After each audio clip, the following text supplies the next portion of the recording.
Dramatic body cam footage we just got our hands on today showing the chaotic moments leading up to that shooting of a tribal police sergeant near Camp Verde. Well, now we have learned the sergeant was recently fired and may be on his own now to pay for his medical expenses and try to provide for his family.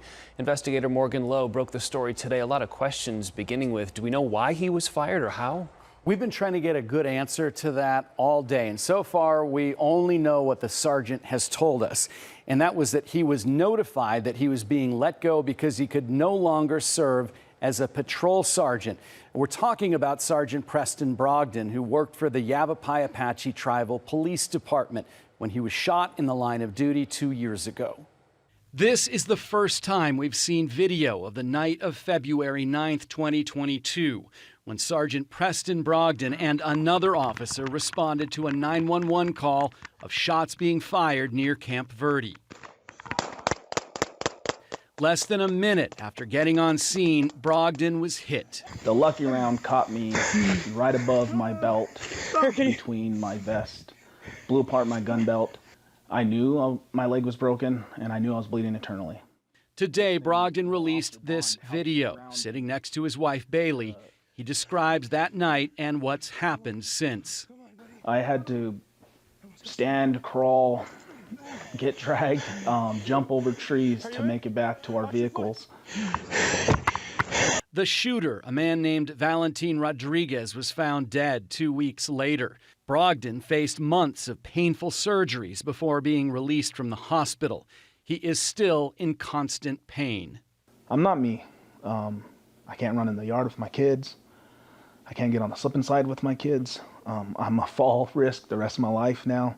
After the shooting, the Yavapai Apache Tribal Police Chief assured Brogdon the department would take care of him. We'll be there for you forever.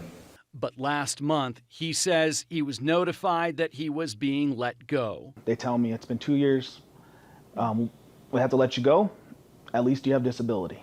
So disability is what, $1,500 a month. How is a 34-year-old with 5 kids and a wife, a house, a new car, that I need it, gonna pay for all of that with that much money? It's just not fair. Maybe as time passed, they forgot that Preston needed their support and deserved it and earned it, protecting their community.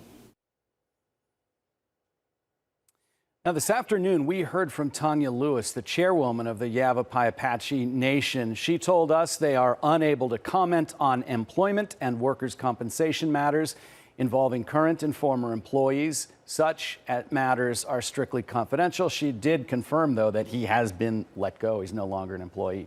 Yeah, despite all those verbal promises of how they'd take care of him in the future. So typically police officers who are injured in the line of duty or shot on the job are eligible for state benefits. Why is that not happening here? Yeah, that is normally the case. But in this case, that police department, that tribal police department, never contributed to the state retirement fund. So its employees get no state pension and none of those medical benefits that others would be entitled to. So he really is out on his own.